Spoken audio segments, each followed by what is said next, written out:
오후 4시의 지식충전쇼 이야기 더 지금 시작합니다.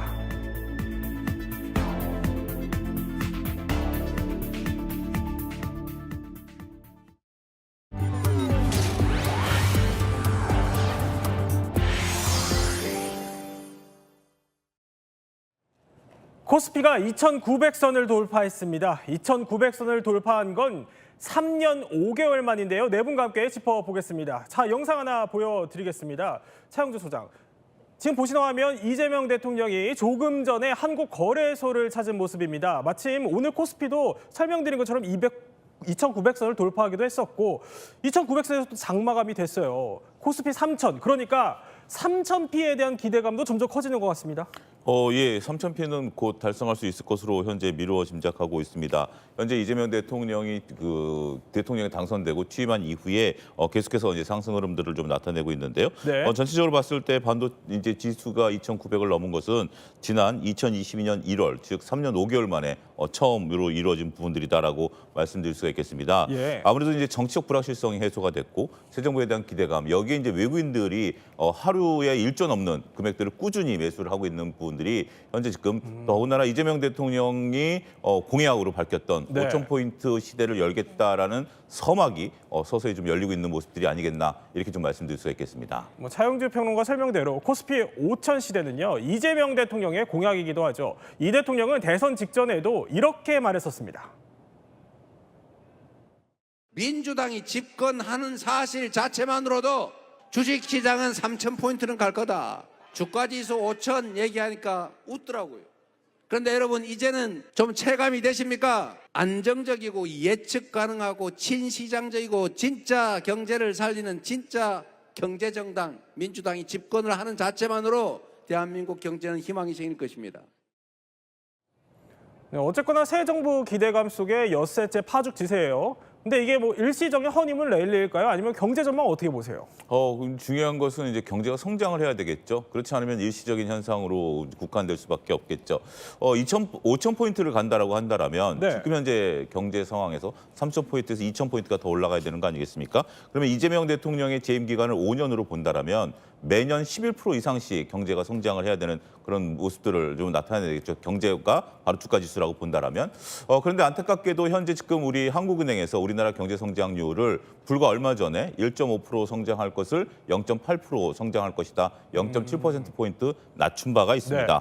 네. 더군다나 내년도 경제 성장률을 1.8에서 1.6으로 0.2%포인트 낮춘 바가 있고요. 이런 것들은 한국은행뿐만이 아니라 글로벌 기관에서도 지금 나타내고 있는 부분들입니다. 일단 지금 나름대로 그래도 우리가 다행이다라고 생각할 수 있는 것은 정부가 바뀌기 이전에 네. 나왔던 숫자이기 때문에 아무래도 지금 이재명 대통령이 뭐 추경이라든지 새로운 경제 활성화 정책들을 펼치고자 하는 노력들을 하고 있고 만약에 이런 것들이 가시적인 성과를 나타내게 된다라면 당장 우리가 5,000포인트 간다라기보다는 5,000포인트를 갈 수 있는 방안, 특히 이제 이재명 대통령도 오늘 이제 얘기한 것이 원 스트라이크 아웃제라든지 증시에 있어서의 불합리성을 해소한다라는 부분들이 있지 않겠습니까? 예. 그런 부분들이 이루어진다라면 저는 5,000포인트가 단지 허황된 구호에만 그치지 않을 가능성이 높다. 네. 이렇게 말씀드릴 수 있겠습니다. 네, 모처럼 활기가 돈 시장 소식 처음으로 전해드렸고요. 다음으로 짚어볼 오늘의 의문입니다. 자, 외적에게 침공을 당했다며 때 아닌 도시 해방을 선언한 트럼프 미국 대통령 이야기입니다. 자, 전희연 평론가, 일단 조금 전 속보부터 짚어드리면은 LA 지역에 비상사태 또 야간 통행 금지령이 발효가 됐습니다. 닷새 동안 그러니까 이 지역에서 체포된 사람만 무려 400명에 육박을 한다고 해요. 지금 영상 보여드리는 게 지난밤 영상 보여드리고 있는데 아니 도대체 왜? 이 외적 침공이다 이런 얘기까지 나온 거예요.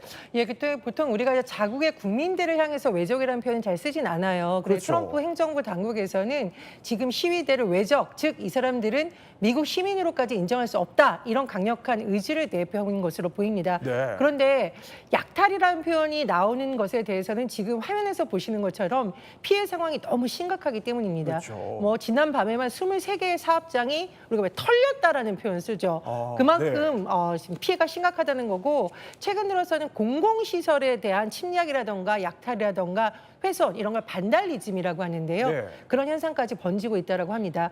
그럼 당국에서는 어떻게 조치를 취하고 있느냐. 정말 강력한 조치를 취하겠다는 입장인데 예. 첫 번째가 통행금지 명령입니다. 그래요. 시위가 집중적으로 이루어지는 지역을 정해서 일정 시간 동안 아예 통행을 금지시키고 그것을 어길 경우에는 심지어 체포하겠다 이렇게 경찰에서 밝힌 상황입니다. 네. 하지만 일각에서는 너무 심한 거 아니냐는 반론이 제기될 수 있는데 예. 이에 대해서 LA 경찰은 일단 너무 이 피해가 심각하고 경찰도 시위대 때문에 피로가 누적이 됐는데 앞으로의 더 큰 추가적인 피해를 막기 위해서는 불가피하다 이렇게 강조하고 그렇군요. 있습니다. 지금 상황이 심상치 않습니다. 보면은요.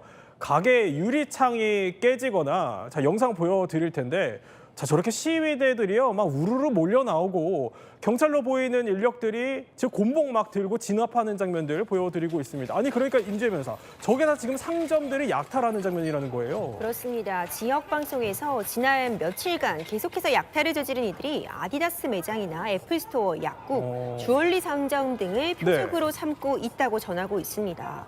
굉장히 위협적으로 보이는 상황이죠. 여러 피해들이 있고 있는 그런 지역들 그리고 상점들이 등장을 하고 있는데 정확하게 지금 피해 규모라던가 어떤 네. 도난된 물품의 규모조차 파악이 어려운 상황입니다. 물건을 약탈받은 것도 정말 큰 문제인데 지금 상황을 보면은요. 지금 문과 창문 다 깨지고 있습니다. 네. 이 상점 자체가 입고 있는 피해도 상당할 것으로 충분히 예측이 가능한 상황이고 그렇죠. 낙서도 하고 있다고 해요. 이 상점을 복구하는데도 막대한 그런 자금이 또 투입이 되어야 된다는 이야기 나오고 있습니다. 그렇군요. 이에 좀 진압하기 위해서 트럼프 행정부에서도 지금 해병대 투입까지도 지금 얘기가 나오고 있습니다. 700여 명 규모의 병력이 네. 지금 투입이 되어 있는데 아직까지는 시민들이라던가 아니면 이 폭동들을 제압하기 위한 용도가 아니라 좀 다중을 좀 진정시키는 용도, 군중 통제 훈련 중이다라는 그렇군요. 입장을 밝히고 있습니다. 그러니까 LA 지역 일대 마트 상황이 지금 심상치 않다는 겁니다. 제 영상 하나 더 보여드릴 텐데 자 지금 이게 마트인데요. 저렇게 마트 안으로 들어가려는 시위대를 저렇게 격렬하게 직원들이 그냥 안에서 몸으로 막아 세우는 장면들이 포착됐습니다. 자, 트럼프 대통령의 강경책 파장이 점점 커지고 있는 LA 상황 보여드리고 있습니다. 자국 시위 사태에 군대까지 동원했던 트럼프 대통령은요. 시위대를 향해서 이런 의지를 표현했습니다. What you're witnessing in California is a full-blown assault on peace, on public order, and on national sovereignty carried out by rioters bearing foreign flags. We will not allow federal agents to be attacked, and we will not allow an American city to be invaded and conquered by a foreign enemy. 자, 진압 수위도 점점 더 격렬해지고 있습니다. 자, 저렇게 말을 타고 진압을 하는 장면 보여드리고 있는데요. 최루탄이 터지거나 경찰이 시위대를 가격해서 진압하는 장면까지 곳곳에서 포착되고 있습니다. 그런데요, 이번 시위에서 눈에 띄는 점이 하나 있습니다. 자, 보면은요. 아니, 멕시코 국기가 곳곳에서 보이고 있다는 겁니다. 자, 저렇게 지금 화염 앞에 지금 멕시코 국기가 서 있는 모습 보여드리고 있는데 아니, 그러니까 멕시코 국기가 어떤 의미인 거예요? 그러니까 멕시코 국기가 지금 이번 시위에서 저항과 연대의 상징으로 지금 통하고 있는 겁니다. 네. 보통 이 시위를 참석한 시위대의 면면을 보면요. 이런 분들이 많습니다. 그러니까 멕시코 혈통을 지닌 그러니까 조부모나 부모가 멕시코 혈통인 미국인 이민자들이 바로 이 멕시코 국기를 들고 나오면서 어떤 지지, 연대 의사를 밝히고 있습니다. 그렇군요. 이제 나의 조부모가 어디서 왔는지, 부모가 어디서 왔는지 결국은 부끄럽게 만들지 않겠다. 이러면서 지지 의사를 밝히면서 이 멕시코 국기를 흔드는 건데요. 그러다 보니 조금 전 보신 그 트럼프 대통령이 그 외국 국기를 든 폭도다 이렇게 규정하기도 한 겁니다. 아니 그러니까 외적이라고 몰아붙인 이유가 이거랑 상관이 있는 거예요, 그러면? 그렇습니다. 물론 이제 시위대 입장에서는 법적으로 보면 미국 시민이지만 우리는 우리의 조상이 누구인지를 잊지 않겠다는 의미라고 강조하고 있습니다만 네. 트럼프 행정부 당국에서는 저런 모습을 갖고 외적이다, 폭도들이다, 더 이상 미국 시민이 아니다라고 주장을 하면서 굉장히 강경하게 진압을 하고 있습니다.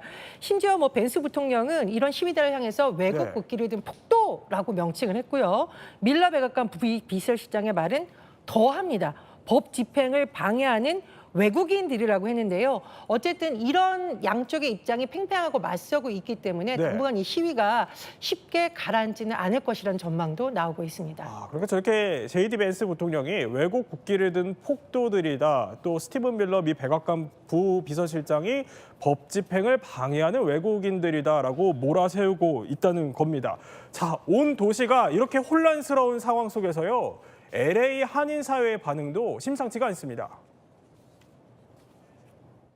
제가 매우 화가 났습니다. 잘못하면 사람들에게 총기를 가지고 지금 시위에 참여하라. 또는 우리 이 한인 커뮤니티는 트럼프 대통령과 동일한 정치적인 뜻을 갖고 있기 때문에 오히려 이 시위대가 반대로 우리 한인 사회를 타겟이 될 수도 있다라는 그 위험한 상황이 발생할 수 있기 때문에.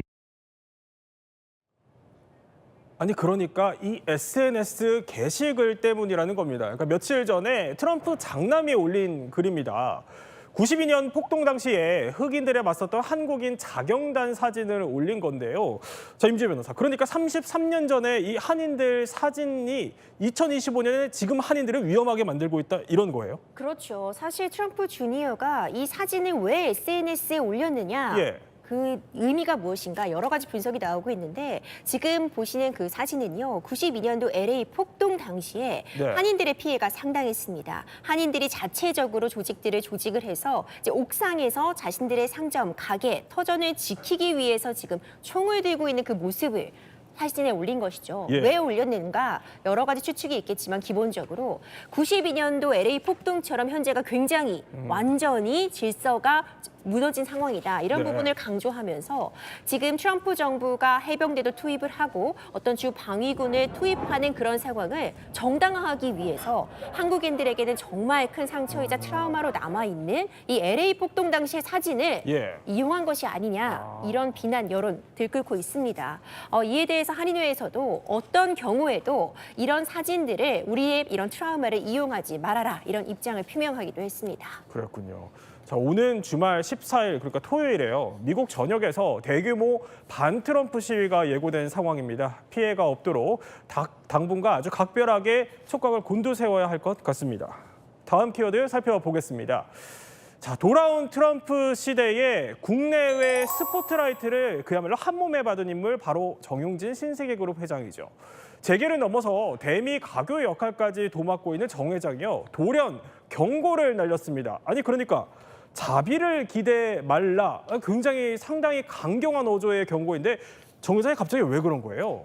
그러니까 정용진 회장 같은 경우는 대중적으로 특히나 다른 그룹 회장들에 비해서도 굉장히 대중적으로 치밀한 사람이고 유튜브에 다양한 콘텐츠가 올라오고 있죠. 그런데 자신뿐만 아니라 가족들을 둘러싼 허위 정보가 이 무자비하게 유출이 되고 있어서 이것만큼은 더 이상 용인할 수 없는 수준에 이르렀다.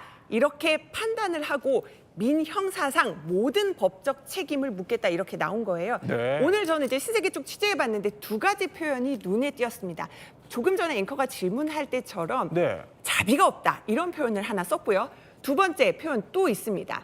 자, 이 해외, 그러니까 유튜버를 신상을 조속하게 파악하기 위해서 한국은 물론 미국 등 해외 법원에도 소송을 제기하고 정보 공개 요청을 하겠다. 그러니까 요즘 해외 유튜버 같은 경우는 한국뿐 아니라 외국의 계정을 두고 하는 경우도 굉장히 많기 때문에 네. 그 정도로 외국에 요청을 할 수 있을 정도로 강력하게 대응하겠다. 이런 입장을 밝혔습니다.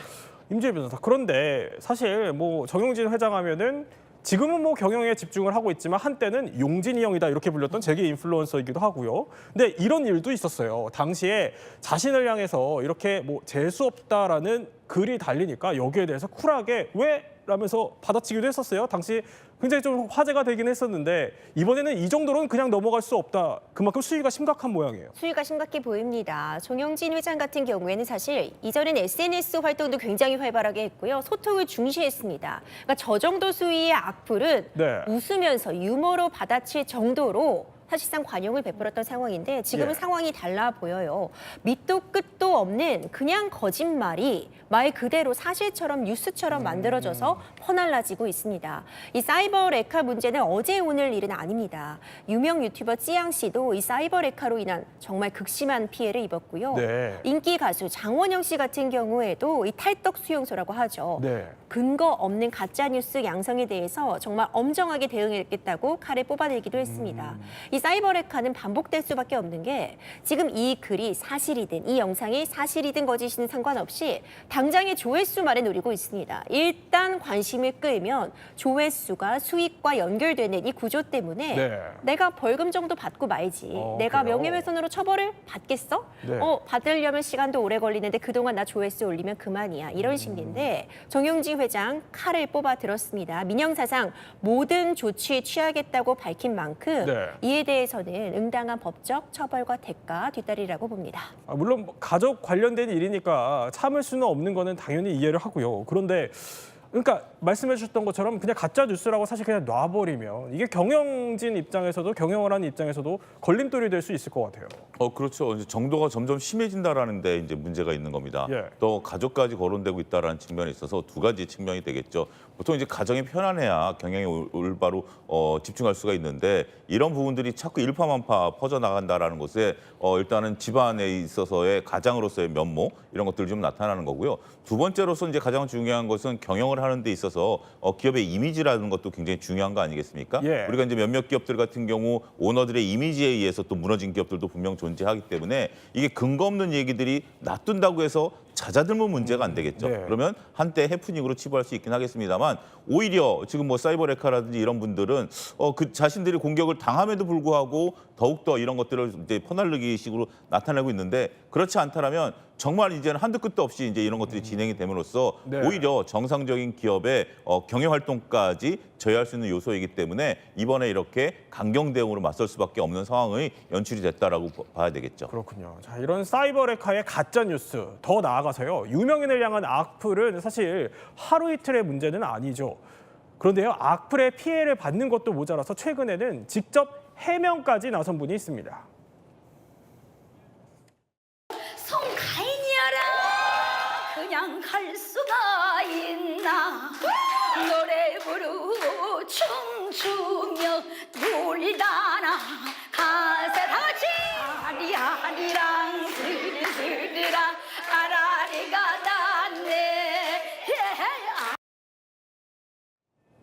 자타공인 트로트 퀸이면서 사실 뭐 어르신들의 아이돌로 불리는 송가인 씨인데 이 송가인 씨가 악플로 소가리를 하는 것만으로도 힘들 텐데 본인이 직접 해명에 나섰어요.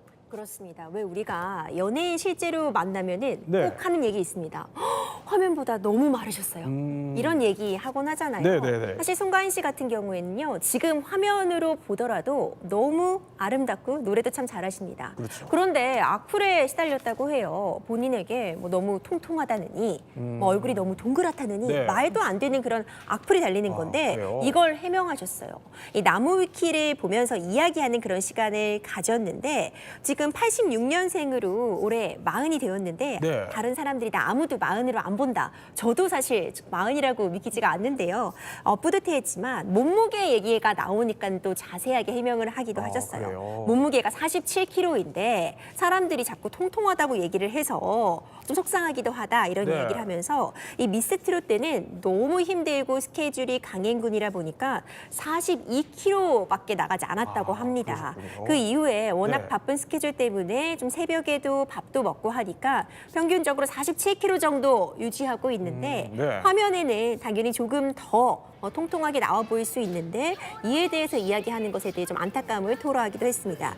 현재는 45kg이다 이렇게 밝히기도 했는데 지금 딱 좋고 딱 예쁘십니다. 아니 근데 사실 이런 거를 직접 스타가 본인이 해명을 해야 하나 싶을 정도예요. 그러니까 그만큼 속이 오죽했을까 싶기도 하고요. 근데 이게 심지어 이런 이야기가 데뷔 초부터 계속 시달려왔다는 거예요. 그렇습니다. 송가인 씨가 사실 무명 기간이 있긴 했지만 트로트 프로그램에서 데뷔를 한 이후로 굉장히 인기를 많이 끌었어요. 예. 대중들은 와 그냥 행복하겠다라고 생각을 하지만 정작 당사자는 본인에 대한 악플, 악성 댓글로 인해서 상당히 마음고생을 많이 했다고 합니다. 문제는 뭐냐? 무언가 잘못을 하지 않아도 비방하는 댓글이 달릴 때 있잖아요. 네. 송가인 씨가 과거에는 본인을 달덩이라고 하면서 약간 비하하는 듯한 발언에 대해서 캡처를 해놓은 겁니다. 그러면서 아니 뭐 달덩이란 말이 복스럽다라는 좋은 뜻도 있는데 욕설은 안 하셨으면 좋겠어요라는 의견을 밝히기도 했고 네. 또 이렇게 밝힌 적도 있지만 솔직히 굉장히 속상할 수도 있잖아요. 그래서 운 적도 많았다고 합니다. 다만 내가 자세히 보니까 악플 한 10개 중에 2개 정도는 약간 인신 비방성인데 그래도 내가 노래 못한다는 거는 별로 없는 것 같더라. 이렇게 좀 대범하게 대처하신 경우도 있는데 다만 연예인들이라고 해서 계속 근거 없는 악플로 공격받는 것이 마냥 좋지만은 않다. 이런 걸 보여주는 사례인 것 같습니다. 네. 그런데요, 이런 악플 세례에 송가인 씨의 팬들이 직접, 아니 그러니까 연예계 최초로 팬들이 특급 조치에 나섰어요. 송가인 씨 팬클럽 어게인이요. 네. 그 조직을 제대로 갖추고 있는 걸로 유명합니다. 자문, 고문, 지역별 장, 조직도까지 마련이 되어 있다고 하는데 그래요? 그중 고문 변호사를 맡고 있는 진시우 변호사가 화제입니다. 네. 팬카페 고문 변호사는 내가 최초가 아니겠는가 이런 이야기도 나오고 있는데 예. 수입료 당연히 무료입니다. 팬심으로 지금 내가 송가인 씨와 관련된 악플들에 대해서 팬카페 운영진들에게 조언도 해주고 네. 실제로 이런 악플들을 좀 캡처하면서 모니터링을 하고 있다 이렇게 밝히기도 했는데 그러니까 팬들 차원에서 자발적으로 송가인 씨를 지키기 위한 이런 노력을 벌이고 있다 이렇게 이해해 볼 수 있을 것 같습니다. 그렇군요. 그야말로 누구보다 든든한 천군만마를 얻었을 것 같습니다. 그런데요, 악플에 시달리는 연예인을 위해 직접 나선 거는 송가인 씨 팬들뿐만이 아니라고 합니다. 올해 데뷔 25년 차인 이분의 팬들도요, 직접 나섰습니다. 연예인도 사람이거든요. 많은 분들이 연예인을 화풀이 대상으로 생각을 한다라는 느낌이 좀 들었어요. 악플은 나빠요, 그냥. 악플 나빠? 네, 악플은 그냥 나빠요. 좀 더 따뜻한 시선, 그리고 아이돌도 사람이다. 인간으로 좀 존중해 주시는 마음도 있었으면 좋겠다라는 생각이 듭니다. 아니, 인간으로 존중해 줬으면 좋겠다. 이 말이 굉장히 좀 짠하게 들립니다.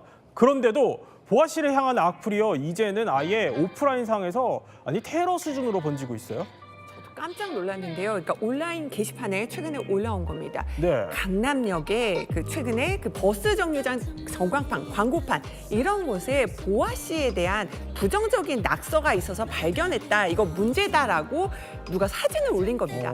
그러자 보아 씨 네. 팬들이 아니다. 강남역 일대뿐만 아니라 뭐 구역이나 다른 역에서도 이런 부정적인 낙서를 발견했다고 같이 정보를 공유하기 시작합니다. 네. 송가인 씨 팬들처럼요. 이분들이 결국은 이 낙서를 일일이 사진 찍고 캡처를 해서 경찰이나 관할 구청이나 혹은 또 소속사인 SM엔터테인먼트에 신고를 하기도 했고요. 네. 어떤 팬들은 직접 가서 결국은 낙서를 지우면서 보아 씨 보호에 나섰습니다. 아니, 손수 뭐 이걸 지워야 하는 팬들의 마음이 얼마나 속상할까 싶긴 한데요.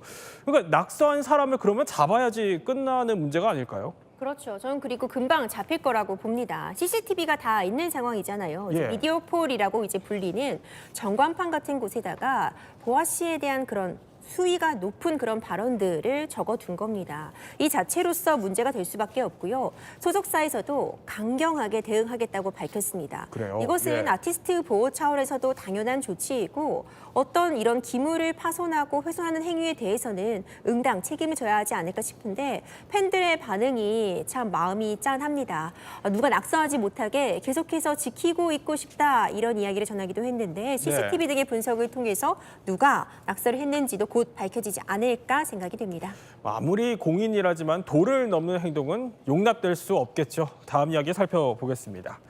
자, 어제 새벽 대구의 한 아파트에서요, 50대 여성이 흉기에 찔려 숨졌습니다. 용의자의 범행을 막을 기회를 놓쳤다, 이런 지적이 나오고 있습니다. 자세히 들여다보겠습니다. 일단 아니 배관을 탔다는데 정확히 무슨 일이 있었던 겁니까? 안타까운 상황 제가 영상을 보면서 설명을 드리겠습니다. 어제 새벽 대구의 한 아파트죠. 한 남성이 지금 아파트 외벽을 이렇게 배관을 타고 올라가는 모습입니다. 네. 이 남성이 있다가 다시 15분 뒤에 계단을 타고 유유히 내려오는 모습인데요. 바로 결국은 이 해당 아파트 6층에 살던 피해 여성이 있습니다. 전 연인 사이였는데요.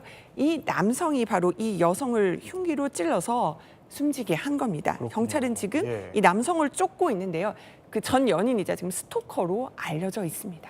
아니 그러니까 스토킹 범죄라면은 아니 그러면 이미 이전에 용의자가 피해자에게 어떤 뭐 위해를 가한 적이 있었다는 거예요? 예, 이런 부분 우리가 정말 살펴봐야 될 부분입니다. 불과 한 달 전에 이 예. 용의자로 지목된 남성이 이 여성을 찾아가서 흉기로 위협했던 사건이 있었습니다. 그래요? 두 사람이 다퉜는데요. 경찰이 출동을 했어요. 네. 그럼 경찰이 그냥 있었던 것이 아니라 이 남성을 특수 협박 혐의, 즉 스토킹 범죄 처벌법 위반 혐의로 체포했고 구속영장을 청구했습니다. 그래요? 검찰도 딱 봤더니 아 이거 심각하다 판단해서 네. 구속 수사해야 된다 영장을 청구했는데요.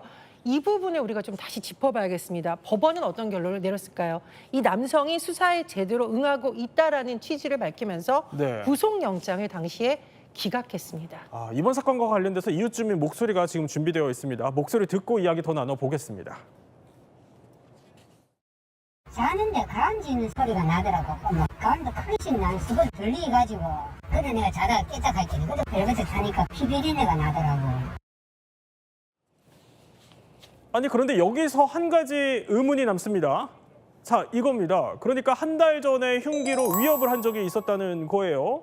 아니 근데 법원에 왜 그럼 구속영장을 기각한 거예요? 흉기로 위협을 했었죠. 그러니까 특수 협박 혐의로 이 부분에 대해서 구속영장 필요하다 이런 청구가 있었는데 네. 법원의 판단은 구속 사유가 충분히 소명되지 않았다입니다. 네, 그래요. 사실 불구속 상태에서 수사와 재판 받는 것이 원칙이긴 합니다. 예. 하지만 예외적으로 구속 사유가 있다면 구속 상태에서 수사를 받아야 되는 것인데 이번 사안 같은 경우에는 일단 지금 제대로 수사에는 협조를 하고 있었던 상황으로 보여집니다. 그러니까 수사에 임하는 태도나 네. 그리고 이미 확보된 증거 등을 종합했을 때 그리고 어떤 일정한 주거지가 있어서 도주의 우려가 없다는 점들을 감안해서 예. 불구속 상태에서 수사해도 충분하다라고 판단을 한 것 같은데 한 가지 더 좀 안타까운 지점은요.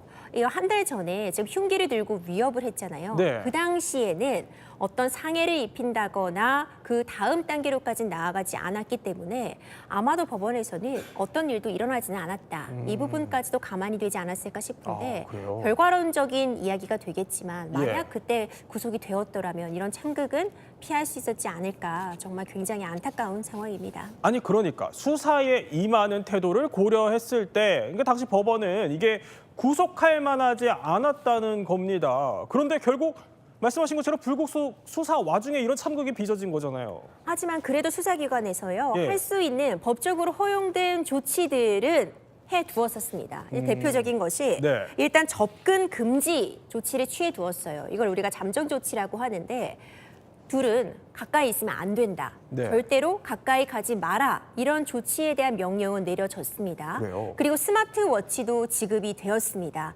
어떤 위험한 상황이 발생을 하면은 이에 대해서 누를 수를 있고 그럼 바로 경찰이 달려갈 수 있는 스마트워치도 지급이 되었고요. 예. 지능형 CCTV라고 해서 CCTV요? 네, 이 집 앞에 설치가 되어 있었는데 만약 이 피의자가 이곳에 가면은 바로 이것이 인공지능으로서 인지가 되어서 경찰에게 연락을 갈 수 있는 네. 이런 부분들도 조치는 취해졌지만 사실상 이번 사태를 막을 수는 없었습니다. 지금 저기 동그라미 쳐져 있는 지금 저게 말씀하신 그 CCTV라는 겁니다. 아니 그런데 그럼 여기서 한 가지 의문이 더 생겨요. 뭐냐면 구속영장을 기각한 대신에 신변 조치가 취해졌음에도 그럼 살인을 막을 수 없었다는 거잖아요. 대체 왜 그런 거죠? 굉장히 안타까운 부분입니다. 예? 신변보호 조치를 취했을 뿐만 아니라 변호사님께서 설명해 주셨듯이 예를 들면 CCTV도 설치했고요. 스마트워치도 지급이 되었습니다. 그런데 이번 사건에 있어서는 이런 조치가 무용지물이었던 것으로 보입니다. 먼저 얼굴을 인식하는 AI CCTV의 경우에는 네. 우리가 그래도 얼굴이 비춰져야 인식을 할 수가 있잖아요. 아, 예. 그런데 이번 사건의 경우에는 이 용의자가 복면을 쓰고 있었습니다. 복면이요? 이런 부분이 영향을 미쳤을 것으로 보이고요. 또 예. 가스관을 타고 올라갔으니까 아마 CCTV에 사각지대에 있었던 것이 아닌가 추정이 됩니다. 또 하나 이 스마트워치 너무나 안타까운 부분인데요. 아마 이 피해 여성이 스마트워치를 그리 필요하지 않았다고 판단했는지 반납한 상황이었던 것으로 전해졌습니다. 지금까지 상황을 살펴보면 수사 상황에서의 구속영장 기각도 문제이지만 네. 이렇게 지급되는 부분에서 더 보완돼야 될 점은 무엇인지 그 부분도 앞으로 보완이 돼야 될 것으로 보입니다. 아니 그러니까 종합을 하자면 현관에 CCTV를 설치를 해놨지만 결국 배관을 타고 우회해서 범행을 저지른 셈인 겁니다. 아니 그러니까 이런 허점까지 이용하고 용의자는 지금 현재 도주를 한 상태라는 거잖아요. 경찰이 좀 소지는 파악을 했답니까? 소재 파악 중입니다. 이런 임시 조치들이 취해져 있었고 네. 스마트워치는 하지만 반납이 되었고 실질적으로 가까이 다가갔을 때 그 어떤 경보음도 울리지 못했기 때문에 경찰은 가족들이 신고를 한 이후에야 이 범인이 이런 범행을 벌인 것을 확인할 수 있었던 겁니다. 지금 총력을 기울여서 소재 파악에 기울이고 있기 때문에 머지않은 시간 내에 결국 용의자는 검거는 되겠지만 이런 일이 계속 반복되고 있습니다. 네. 스토킹은 더 강력 범죄의 전조 증상입니다. 가장 강력한 정조 증상으로 평가할 수 있기 때문에 조금 더 강력한 조치들 반드시 필요해 보입니다. 자, 지금 이 시각 속보가 하나 들어와서 소개해 드리려고 합니다. 자, 합참이요. 오늘부로 대북 확성기 방송을 전면 중단한다. 중지한다라고 합니다. 그리고 합참이요. 확성기 방송을 중지하고 이거는 상부 지침에 따른 것이다라는 입장을 밝혔습니다. 또 더불어서 군이요. 대북 확성기 방송을 중지한 거는요. 재개한 지 1년 만에 이뤄진 조치입니다. 자, 지금 대북 확성기 관련된 속보 다시 한번 짚어드리겠습니다. 합참이요. 오늘부로 대북 확성기 방송을 전면 중지하겠다 이런 입장을 전해왔습니다. 이 확성기 방송 중지는 상부의 지침에 따른 것이다라는 게 합참의 입장이고요. 이런 대북 확성기 방송 중지 결정은 재개한 지 1년 만이라는 게 군의 설명입니다. 네, 관련된 속보 짚어드렸습니다. 오늘 이야기 이렇게 핵심만 살펴봤고요. 몰랐던 이야기더러 넘어가기 전에 오늘도 퀴즈 하나 풀고 가시죠. 자, 이 퀴즈입니다. 우리나라의 K9 자주포는요. 굉장히 어떻게 보면 K방산에 앞장서고 있는 우리 K9 자주포이죠. 그런데 이게요. 이집트로 수출이 됐는데 정확성에 놀라서 이집트가 땡땡에 쓰고 있다고 합니다. 아니 그러니까 정확성이 너무 뛰어나다 보니까 예상치 못한 곳에 썼다는 건데요. 어디서 썼을까요? 이 퀴즈 정답은 잠시 후 전문가들과 풀어드리겠습니다. 지식충전 지금 시작합니다.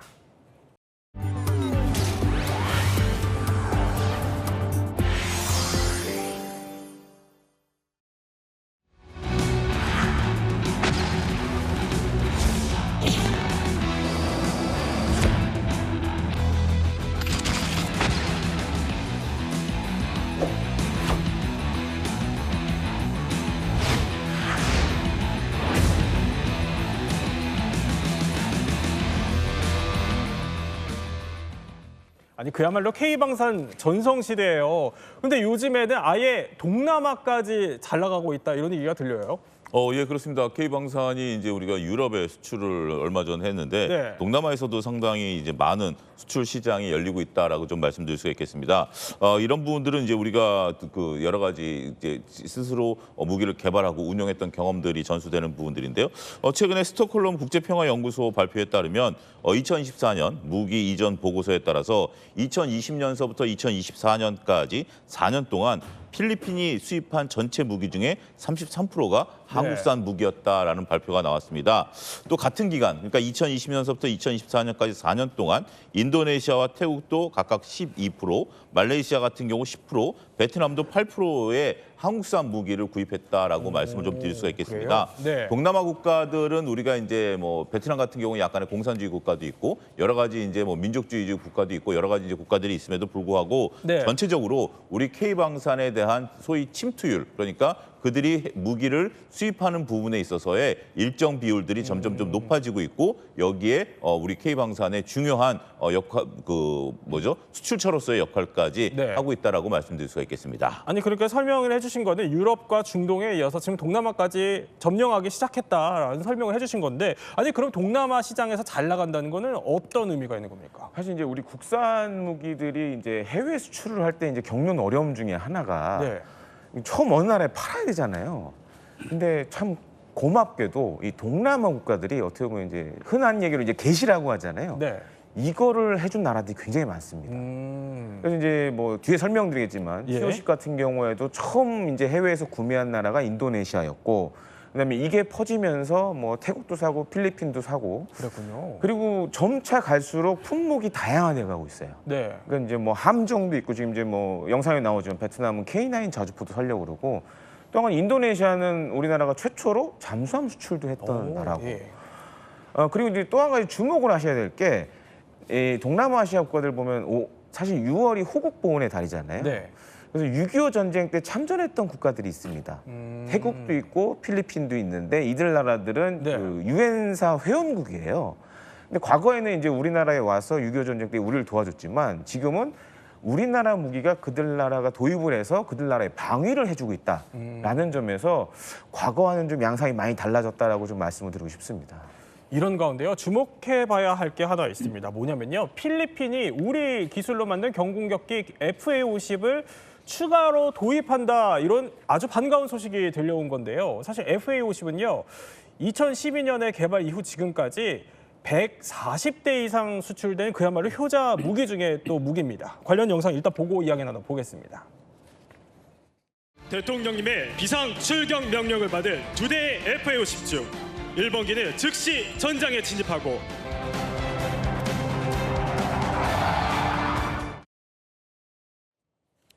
아니 어디서 많이 듣던 목소리 아닌가요? 네, 접니다, 저. 예. 제가 저 FA-50을 전력화 행사 때 제가 장내 아나운서로 나레이션을 진행을 했었어요. 군사 매니아시죠? 네. 제가 그 뭐 소위 말하면 제가 전력화 시켰다고 해도 저는 그렇게 믿고 있는 그 그런 목소리가 안 분인데. 나갔으면은 예, 그런데 이 필리핀이 무려 FA-50 12대를 이번에 추가 도입하는데, 이게 계약 규모만 보면 1조 원대예요. 그렇죠. 이게 이제 폴란드가 FA-50을 48대를 샀잖아요. 예. 여기 12대면 지금 24대 아닙니까? 그럼 점점 늘어나고 있는 추세인데, 아무튼 이제 지상의 K9 자주포 얘기를 한참 했는데, 이제 공군 쪽으로 이렇게 무기가 이제 팔리고 있어요. 이건 정말 대단한 효과인데, 네. 카이가 지금 괜히 바빠진 것 같아요. 이 수출 때문에. 그래서 이제 2030년까지 계약하는 걸로 9,700원 규모. 그다음에 네. 카이는 이 12대 수출을 계약 체결함으로써 이제 다른 국가에도 주목을 끌었다 이거죠. 그래서 앞으로 상당히 희망이 있습니다. 이 이외에도 또 막 KF-21도 지금 다 시험 평가도 안 끝났는데 막 줄 서 있어요 지금. 아, 진짜요? 이런 면에서는 참 고무적인 현상이라 볼 수 있습니다. 그렇군요. 아니 그러면 이 FA-50 얼마나 대단한 공격기길래 이렇게까지 추가 구입에 나서는 거예요? 그러니까 FA-50의 원형이 되는 건 사실 이제 우리나라가 처음 만든 초음속 고등훈련기 T-50을 기반으로 해서 네. 이걸 약간 전투기화 시켰다고 생각하시면 됩니다. 네. 근데 이제 뭐 필리핀 공군 입장에서는 지금 과거에는 필리핀 공군이 뭐 전투에 꽤 있었지만 지금 전투기 조종사를 양성을 하면서 전투기 임무까지 해야 돼요. 그러다 네. 보니까는 FA-50이 굉장히 주목을 받고 있고, 지금 이제 영상에 나오지만 이제 경쟁 기종으로 많이 꼽혔던 게 이탈리아의 M346입니다. 아, 네, 라이벌 기종이에요. 네. 근데 이제 FA-50은 지금 최대 속도가 마하 1.5잖아요. 네. 근데 반면에 이탈리아 M346은 마하 1.15밖에 안 됩니다. 근데 전투기들이 많이 쓰는 속도 대역이 있어요. 예. 그러니까 보통 이제 마하 0.9에서 마하 1 이상 구간을 많이 쓰는데, 이 M346은 이제 마하 1.15밖에 안 되니까 그 이상에서 속도를 내기가 어렵다 보니 네. 이런 이제 예를 들어 조종사 양성도 하고 전투기를 같이 쓸 수 있는 FA-50이 상대적으로 M346보다 주목을 많이 받고 있는 상황입니다. 아니 근데 FA-50 아까 T-50을 기반으로 한 거라고 설명을 해주셨는데, 그 예. T-50이 지금 블랙 이글스 에어쇼 예, 팀에서도 맞습니다. 쓰고 있는 그 기종인 거잖아요. 네, 맞습니다. 그래서 사실은 이 FA-50 판매 1위를 담당한 게 네. 블레이글스예요. 왜냐하면 이제 T-50을 또 개조해서 이 공중 기동용 묘기용으로 만든 게 T-50B인데, 이게 이제 뭐 2년이든 1년에 한 번씩 해외로 한 번씩 이제 에어쇼에 참가를 하는데, 영국의 이제 몇몇 에어쇼에서는 상도 받았어요. 그리고 저도 이제 전 세계 거의 에어로배틱 팀을 많이 봤는데, 네. 정말 우리 블랙 이글스처럼 잘하는 팀을 거의 이제 5손가락 안에 꼽습니다. 그 정도로 사실 이제 FA-50 판매에 이 블랙 이글스가 큰 영향을 주고 있습니다. 맞아요. 사실 제가 저 블랙 이글스 홍보 장교 출신이거든요. 네, 그래서 특별하게 제가 언급을 하기도 했지만, 네. 아니 뭐 객관적으로 봐도 이 기동성이나 저 T-50B 자체 기종이 굉장히 훌륭한 거잖아요. 그렇습니다. 일단은 이제 음속이 마하 1 이상으로 이제 비행이 가능하고 예. 여기에 더해서 뭐 각종 정밀 유도 무기도 탑재가 가능하고 또 한 가지는 이제 필리핀에서는 이 마라의 전투하면서 아마 국산 무기전에 몇 안 되는 실전에서 사용된 그런 무기 체계라고 이제 생각하시면 되겠습니다. 그렇군요. 아니 그런데 궁금한 거는 실제로 공군에서 이 FA-50, 그러니까 필리핀 공군에서 FA-50이 핵심 전력으로 자리를 잡고 있다. 그러니까 얼만큼 전력으로 쓰고 있길래 그런 거예요, 필리핀에서? 지금 이제 필리핀 공군이 보유한 유일한 전투기예요. 그러니까 아, 과거에는 유일한? 네, 과거에 80년대, 90년대마다 필리핀 공군이 예. 뭐 몇 종류의 전투기가 있었는데 이후에 이제 뭐 필리핀에 있던 미군이 철수하고 예. 경제 사정 이런 것들 때문에 전투기를 다 이제 정리를 했죠. 아, 그랬군요. 근데 이제 중국의 위협이 거세지면서 전투기 확보가 중요하다. 네. 그렇게 되면서 이제 FA-50을 처음으로 구매를 하게 됐고 그다음에 실전에 써보니까 성능이 좋네. 실전이요? 네, 그래서 그게 이제 과거에 이제 아이시스하고 네. 필리핀 마라위에서 일어났던 마라위 전투에서 마라위 전투. 실제로 지금 이제 저 네, 영상이 나오는데 네. 저때 이제 마크 82 500파운드 폭탄으로 시내를 중요한 곳을 아주 정밀 타격했죠. 네. 그래서 당시 이제 필리핀 지상군 사령관이 무슨 얘기를 하냐면 마라위 전투의 게임 체인저였다. 게임 체인저. 네, 그 정도로 사실 필리핀에서는 굉장히 우수한 무기 체계로 인정을 받았고 이번에 이제 앞서 이제 1조 원 넘는 계약하기 전에도 네. 필리핀군 합참의장이 이거는 반드시 우리가 계약을 성사시켜야 된다라고 정도. 얘기할 정도로 굉장히 필리핀에서는 인정받는 무기 체계로 지금 되고 있습니다. 아니 그러니까 실전에서는 이미 입증이 됐고 예. 필리핀 공군이 유일하게 쓰고 있을 정도로 애착을 갖고 있는 기종이다라는 건데 근데 이 부분이 의문이 남아요. 아니 사실 뭐 인근에 러시아랑 중국도 있는데 왜 굳이 우리 FA-50을 구매했을까? 궁금하죠. 네. 그 사실 말씀하셨지만 성능은 가성비가 뛰어나다. 이건 입증이 됐고 전투에서 실증을 했고 그런데 이제 동남아 국가는 경제력이 튼튼하지 못하니까 비교적 과거에는 러시아나 중국의 비교 싼 전투기 이런 걸 사용했단 말이죠. 네. 근데 이번에 이제 러시아 우크라이나 전쟁 때 러시아하고 중국산 무기가 상당히 창피를 많이 떨었어요. 그래요? 그래서 전투하면서 실질성이 떨어지고 미사일은 발사하면 안 나가고 탱크도 무인기한 당하고 중국산 무인기 같은 경우는 특히 이제 이란 네. 무인기 이런 데 많이 밀렸단 말이죠. 그래서 거기다가 이제 러시아 같은 경우는 전쟁을 치르면서 국제 제재를 당했잖아요. 팔 수도 그렇죠. 없어요. 예. 자국산 무기 그 조달하기도 힘들어요. 네. 중국산은 좀 창피당했어요. 이 성능에서. 그런 것 때문에 많은 국가들이 이 중국산 러시아제 싸기는 한데 이건 믿을 수가 없어. 거기다가 최근에 들어서 이제 남사군도 쪽으로 이제 이 해양 분쟁이 뭐 부각되는 상황이잖아요. 네. 그러니까 여기 있는 인접 국가들은 이거 가급적이면 가까운 나라에서 성능 좋은 무기 이런 걸 구매하자 이런 붐이 일어나고 있는 거죠. 그러니까 지금 저렇게 남중국해 영유권 분쟁 지역이 있기 때문에 뭐 중국 거를 사기에는 좀 정치적인 이유로 부담이 될 수 있고 러시아도 말씀하셨던 것처럼 제재를 받고 있는 이런 상황 속에서 이런 정치적인 이유들이 있기 때문에 오히려 그것보다 자유로운 우리나라 무기를 택한 거다라는 설명을 해주셨는데 그럼 앞으로 이런 FA-50이 동남아 시장에서 계속 잘 나갈까요? 그럴 것 같습니다. 이제 필리핀도 잘 보시면 이제 이전에 12대를 샀고 또 연속적으로 지금 더 산 거 아니에요? 네. 지속 사업으로 지금 많이 보내고 있어요. 그래서 이제 필리핀 외에 이제 대표적인 나라가 이제 말레이시아가 될 것 같은데 18대를 이제 계약을 했고 추가로 18대를 더 살려고 하는 움직임이 있어요. 그래서 이런 것들이 굉장히 지금 어필이 되고 있고 또 한 가지로는 이제 FA-50이 이제 물론 자성비도 중요하지만 가깝잖아요. 동남아시아 우리나라가. 네. 그래서 비행기 타고 가면 4시간, 5시간 이렇게밖에 안 되니까. 그래서 한 가지 이제 비하인드 스토리를 말씀드리면 이제 제가 이제 과거에 카일 다녔으니까. 그러셨군요. 네, 인도네시아의 T-50 같은 경우에 이제 보면 이게 캐노피라고 하잖아요. 네. 그게 이제 사고로 하나를 잊어버린 적이 있었어요. 잘못된 적이 있었어요. 조종사의 위에 뚜껑. 네, 그렇죠. 이제 유리된 요게 없어진 적이 있었는데 이제 가서 이제 카이 관계자분들이 보면서 좀 안 됐다. 그래서 이거 그냥 하나 무료로 좀 해주자. 그래요? 공짜로. 그래서 이제 네. 인도네시아가 T-50을 더 샀어요. 그거 하나로. 네. 외국 같으면은 사실 돈 내라고 이래야 되는데 네.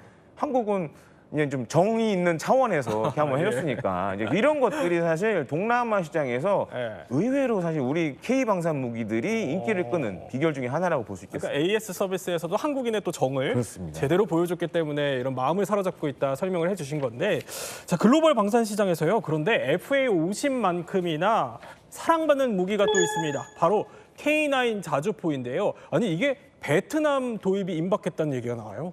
예, 그렇습니다. 국산 K9 자주포가 이제 베트남 수출이 임박했다라는 보도가 현재 나와 있는 상태입니다. 네. 수출 규모는 K9 자주포 20대로 3억 달러 정도, 우리나라 돈으로 4,300원 정도 된다라고 말씀드릴 수 있겠죠. 베트남이 이제 K9 자주포 도입을 이제 결정하게 되면 11번째 이것을 도입하는 국가가 됩니다. 우리가 잘 알고 있는 튀르키예라든지 네. 폴란드, 노르웨이, 이집트, 인도에 이어서 이것을 이제 도입하는 국가가 됐는데요. 특히 이제 동남아는 이제 첫 진출이 된다라는 측면에 있어서는 상당히 의미가 있다라고 말씀드릴 수 있겠습니다. 그런데 우리가 앞서 10개 국가들의 이제 상황들을 놓고 보면 산악지대로 되어 있거나 네. 국경이 상당히 이제 긴 이런 부분들에 있는 국가들이 K9 자주포를 도입하는 경향들이 좀 있다라고 봐야 될 것 같아요. 특히 베트남 같은 경우 국경이 산악지대로 길게 이어져 있기 때문에 네. 이것을 탱크로 돌파한다라는 것은 상당히 좀 어렵죠. 그렇기 때문에 K9 자주포의 효용성이 상당히 높은 부분으로 되지 않을까라고 말씀드릴 수 있겠습니다. 베트남이 이런 것을 이제 구입한다라는 것은 공산주의 국가로서 우리나라 입장에서 보면 우리나라 무기를 수입하는 첫 번째 국가가 되기 때문에 상당히 의미가 있고요. 네. 우리가 이제 과거 사례를 자꾸 이제 언급을 하게 되는데 과거에 우리가 퇴역한 초계함을 베트남에 무상 공유한 우리가 이제 그 경력이 있습니다. 그래요? 필리핀에도 우리가 이제 했었고 네. 그게 이제 지금 얘기한 FL-50에까지 이어졌었던 부분들이 있기 때문에 우리나라가 지금 현재 뭐 남미도 그렇고 퇴역한 초계함들을 이렇게 무상 공유하는 것들이 결과론적으로 이제 그 시간이 흐르다 보니까 우리나라 무기를 수출할 수 있는 또 그들이 써보고 좋으니까 그러한 어떤 하나의 어떤 초석이 됐다 이렇게도 설명이 가능할 것 같습니다. 물론 수출이 임박했다는 거가 네. 아직 수출이 결정된 건 아니지만 이게 말씀해 주셨던 것처럼 처음 공산권 국가로 가게 되는 케이스가 될 수도 있는 거잖아요. 근데 그러면 이런 일각에서 우려나 지적들도 있어요. 공산권 국가들한테. 공산권 국가에 팔 수 있느냐는 우려를 하고 계신 거죠. 예, 그렇죠. 예. 그러나 이게 이제 무기를 수출할 때는 여러 가지 조건을 따져봐야 된단 말이죠. 네. 첫째 이제 베트남하고 중국은 국경을 인접하고 있잖아요. 그래서 네. 상당히 갈등이 많아요. 그래서 서로 상당히 뭐 자주권을 많이 얘기하는데 특히 이제 남사군도 같은 데는 또 해양 분쟁이 또 일어날 가능성이 많고 그래서 중국이 반발할 거냐 안 할 거냐. 예를 들어 우리가 대만에 우리가 무기를 수출하면 중국이 반발한다 이걸 항상 의식하고 있잖아요. 네. 그런 케이스고 그래서 근데 실질적으로 러시아 우크라이나 전쟁 같이 교전하는 국가는 아니기 때문에 중국은 사실 북한에도 무기 팔고 있잖아요. 지금. 네. 그래서 우리가 그걸 너무 걱정할 필요는 없는 것 같고. 그래요? 그다음에 이제 대공산권 수출 통제 코콤이라는 게 있어요. 네. 거기에서 이제 서방 진영의 무기 기술이 유출되면 문제가 있다 해가지고 1949년부터 계속 통제를 했어요. 그렇군요. 94년까지 통제했는데 네. 그중에 1980년대 초에 일본이 네. 러시아 그 당시에 소련이지 소련에 가지고 팔았다고 밀링 머신 그래서 절삭 공작기기를 판매했는데 그거를 강력하게 규제를 했어요. 우리 미국 같은 데서 도시바라는 그 회사가 규제를 많이 받았는데 이런 케이스. 그다음에 이제 그런데 지금은 다 공용화돼 있어 거의 기술이 거의 평준화됐기 때문에 네. 러시아는 지금 러시아에서 만든 무기 가지고 러시아하고 우크라이나 싸우고 있어요. 같은 무기 가지고 네. 뭐 탱크나 뭐 항공기나 이런 거. 그다음에 이제 국내 문제는 베트남에 과연 그동안 싼 무기를 주로 사용했는데 러시아 T-70이나 뭐 이런 무기를 사용했는데 한국은 비교적 비싼 거예요. 동남아에서 볼 땐 이런 무기를 할 수 있는 재력이 있느냐? 그 예산이 있느냐 이런 문제. 그다음에 이제 과거에 러시아 거 뭐 122mm나 152mm나 이런 걸 썼는데 우리 거는 K9 자주포는 네. 명품면서도 155mm를 썼단 말이죠. 그러면 호환성이 없잖아요. 그럼 이거 써가지고 뭐 다시 바꿔야 되는 거 아니냐 이런 국내적인 여론. 그다음 네. 우리 한국 같은 경우는 기업 차원에서는 이거 뭐 많이 팔으면 우리가 기술 이전 해주겠는데 뭐 20대 팔고 이거 뭐 기술 이전 다 좀 우리 문제 할 게 없잖아. 이런 그러니까. 걱정들이 있는데 네. 아마 우리 기업들이 잘할 겁니다. 네, 어쨌든 뭐 큰 우려는 하지 않아도 된다라는 설명을 해주셨어요. 근데 이렇게까지 베트남에 눈독을 들일 수밖에 없는 것이 그만큼 성능이 아주 뛰어나기 때문인데 아니 이게 눈밭에서도 잘 돌아다닌다면서요? 그렇죠. 이게 이제 주로 경쟁 기종을 보면은 네. K9 자주포는 미국의 M109A6, 그다음에 그게 이제 팔라딘이라고, 그다음에 중국의 자주포가 PLG 055, 이런 것들이 있는데 네. 이 극한 환경에서 잘 작동하느냐. 특히 뭐 40도 이상 섭씨, 그다음에 영하 28도 이하. 그런데 대표적으로 우리가 이제 노르웨이 판매하기에 앞서서 시험을 평가를 했어요. 근데 눈밭에서 저렇게 그것도 우리가 가장 경쟁을 심하게 하고 있는 독일의 PGH 2000하고 경쟁했는데 PGH는 가다가 서고 막 문제를 일으켰어요. 그런데 우리 거는 뭐 멀쩡하게 작동했다. 그래가지고 너무 잘 달리는데 이게 잘 달리고 그래서 많은 국가에서 이거 가격도 싼데 성능이 우수하네 이렇게 평가가 된 거죠. 아니 그러니까 성능이 너무 놀랍다 보니까 여러 가지 에피소드들도 많다면서요. 예, 그렇습니다. 이제 여기서 이제 퀴즈 정답을 좀 말씀을 좀 드려야 될 것 같습니다. 아, 그래요? 예, 퀴즈 정답을 앞서 이제 말씀드렸던 우리나라 K9 자주포 이집트에서는 정확성에 놀라 땡땡했었다가 이제 땡땡했었다. 퀴즈인데 정답은 해군입니다. 해군이 썼다. 예, 지금 이제 우리가 K9 자주포는 잘 달린다, 잘 쏜다 이 얘기를 했는데 해군이 했습니다. 어디냐면 이집트인데요. 기본적으로 자주포는 이제 육군용입니다. 그렇죠. 그리고 적군의 진지라든지 전차 부대를 공격하는데 이게 잘 맞다 보니까 이집트에서는 해안 포대에 이제 배치를 했습니다. 그래서 실제 배를 맞췄습니다. 그러니까, 그렇기 때문에 이집트에서는 이런 부분들을 놓고 더군다나 이제 이집트 같은 경우 사막지대에 있다 보니까 아무래도 해안에 또 이런 부분들을 방어를 해야 되는 부분들이 있기 때문에 중동 문제도 있고요. 그래서 해안 부분에 있어서 이 K9 자주포를 해군이 쓰고 있다 이렇게 좀 말씀드리겠고요. 두 번째로 에스토니아를 우리가 또 거론을 안 할 수가 없을 것 같습니다. 이제 무기를 이제 우리가 판매하기 위해서 상대 국가의 이제 장군들을 초청을 해서 시연을 하지 않습니까? 에스토니아의 이제 고위 군사 관계자가 2018년 K9 자주포를 운용하는 군부대를 이제 방문을 했습니다. 그래서 이제 우리나라 이제 그 장군 최고 책임자가 이것을 설명을 하는데 자 어떻게 시험되는지 한번 봅시다라고 에스토니아 장군이 얘기하니까 우리나라 최고 책임자가 그 부대에 들어온 지 얼마 안 되는 신병에게 이걸 작동해 보라고 시킵니다. 신병한테. 예. 근데 그 신병이 아주 능숙하게 K9 자주포를 발사를 하니까 신병이 할 수 있을 정도로 이렇게 간단하구나, 조작이 쉽구나라고 해서 이것을 이제 감동했다라는 후문이 있고요. 마지막으로 이제 미국입니다. 이제 미국 같은 경우 우리가 과거에 무기를 지금도 이제 미국 무기를 많이 쓰고 있는데요.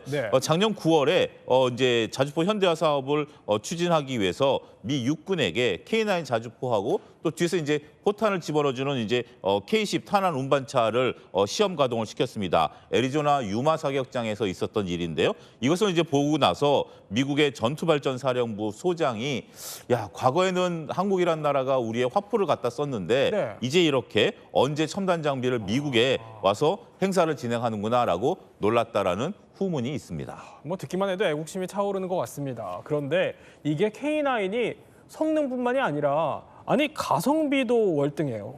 그렇습니다. 그러니까 사실 지금 전 세계 자주포를 놓고 보면요. 베스트셀러 자주포예요. 제일 많이 지금 판매가 되고 있고 그러니까 우리 육군만 하더라도 1000문이 넘는 K9을 갖고 있습니다. 그래서 그동안 이제 경쟁 상대로 이제 PGH 2000 독일이 만든 이 자주포가 경쟁 상대로 계속 거론이 됐는데 PGH 2000은 지금 사실상 이제 단종이 됐다가 다시 이제 생산한다는 얘기가 나오고 있고 가격 면에서도 PGH 2000은 거의 뭐 한 700억, 220억 정도 하는 걸로 알려져 있습니다. 반면에 이제 K9 자주포는 한 70억 정도 한대요. 그렇군요. 상당히 차이 나네요. 네, 3배 차이 나는데 PGH 2000 한 대 살 가격이면 K9 자주포 3대도 살 수 있는 거죠. 그렇네요. 네, 그러면은 보통 자주포 부대 같은 경우에는 자주포 3대가 1개의 소대를 구성합니다. 그럼 이거는 차원이 다른 얘기죠. 그러니까요. 그리고 이제 물론 이제 발사 속도나 이런 몇 가지는 PGH 2000이 좀 앞선 부분도 있지만 전반적인 성능은 크게 차이가 없어요. 그리고 아까 이제 노르웨이에서 테스트하는 거 보셨듯이 서로에서 막 달렸는데 같이 이제 경쟁적으로 달렸는데 그때 이제 PGH 2000이 떨어졌죠. 아까 말씀하셨던 것처럼. 그 정도로 실제 이제 해외 테스트에서도 PGH 2000에 뒤지지 않는 성능을 좀 자랑을 했고 또 한 가지 지금 이제 깔려 있는 게 한 1000문 이상이 깔려 있다 보니까 자동차도 많이 깔려 있으면 운영 유지 비용이 적게 들어가잖아요. 똑같습니다. 그래서 이제 자주포도 1000문 이상 깔리면 운영 유지 비용이 적게 들어가기 때문에 그런 측면이 해외에서 높게 평가를 받고 있습니다. 근데 보시는 분들은 그런 생각할 수도 있을 것 같아요. 저렇게 서론에서 달리면 자주포가 저 정도는 달려야 되는 거 아니야? 이렇게 생각하시는 분들도 있을 것 같은데요. 꼭 그렇지는 않고요. 그래요? 근데 저게 사실은 우리나라의 자연 환경하고 좀 영향이 있는 것 같아요. 그러니까 철원을 가보시면 강원도 철원 같은 경우에는 실제로 시베리아보다 더 추울 때도 있어요. 근데 저도 이제 현장에서 봤는데 그 추운 환경에서도 K9 자주포는 정상적으로 다 작동을 합니다. 그러니까 저게 그냥 눈밭을 달리는 거 비단뿐만이 아니라 굉장히 낮은 온도에서도 그렇죠. 그런 거 다 달릴 수 포함이 있다. 돼 있는 거라 예. 그 정도로 우리나라의 환경이 정말 극한의 환경이다라고 좀 생각을 하시면 되겠습니다. 그런데요, 이런 첨단 장비를 만들어내고 있는 우리나라지만요, 불과 30여 년 전까지만 해도 이런 화포의 독자 개발 기술이 북한한테 밀렸었어요. 맞습니다. 사실은 이제 북한 같은 경우에는 6.25 전쟁 이후부터도 이런 화포를 국내에서 계속 만들어 왔고, 네. 뭐 당시 구소련으로부터 기술 이전을 받으면서 계속 만들어 왔고 했는데, 사실 우리나라가 K9 자주포를 만들게 된 결정적인 계기는 아마 이제 기억을 하실 거예요. 북한이 과거에 이제 김영삼 전국 때 예. 서울 불바다 발언했었잖아요. 그러면서 이제 그때 이제 장사 정포를 효과적으로 제압을 하려면 우리 군 요구도에 맞는 신형 자주포가 필요하다. 그래서 이제 K9 자주포를 만들었고, 네. 앞서도 이제 표로 보셨겠지만 K9 자주포의 최대 사거리가 거의 40km 이상입니다. 그러니까 저렇게 북한이 장사정포를 쏘아대고 있으니까. 예. 예.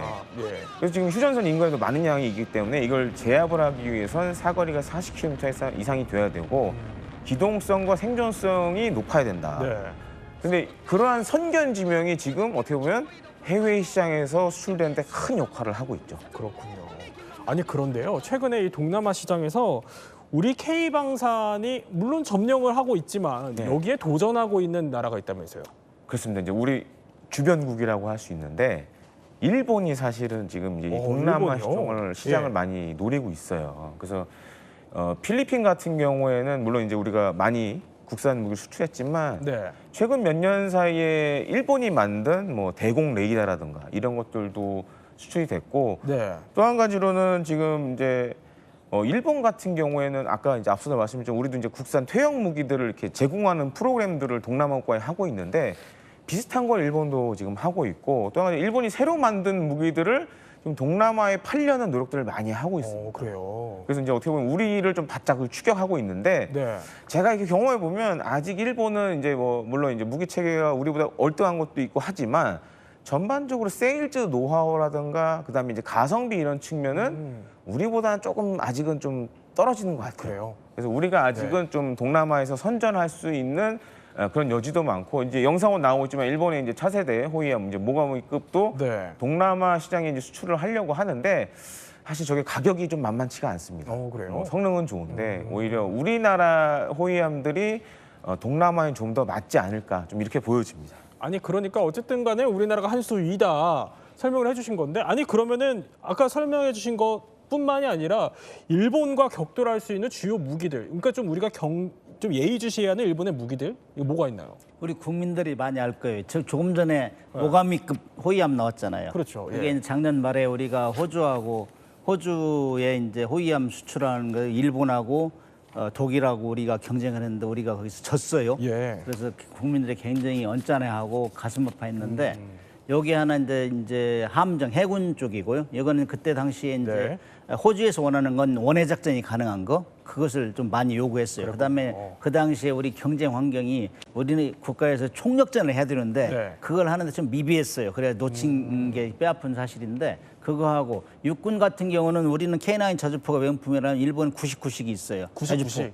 자주포가 있어요. 아, 저건가요? 성능이 예. 거의 비슷한데 이거를 계속 수출하려고 하고 있고 공군 같은 경우는 G캡이라고 일본하고 이태리하고 영국하고 공동으로 생산하는 게 있어요. 네. 일본이 상당히 앞서가 있어요. 기술은. 그래요? 그래가지고 그건 뭐 6세대 전투기라 하는데 3세대 전투기는 스텔스라 하잖아요. 네. 6세대 전투기는 무인화, 그다음에 AI 인공지능, 그다음에 슈퍼컴퓨터 이런 게 들어가가지고 아주 앞서가는 전투기인데 이게 개발되면 이런 것들은 세계 시장을 석권할 수 있죠. 물론 비싸지만 네. 아무튼 일본은 아까 의원님께서 말씀하셨지만은 2014년부터 아베 총리부터 법을 바꿨어요.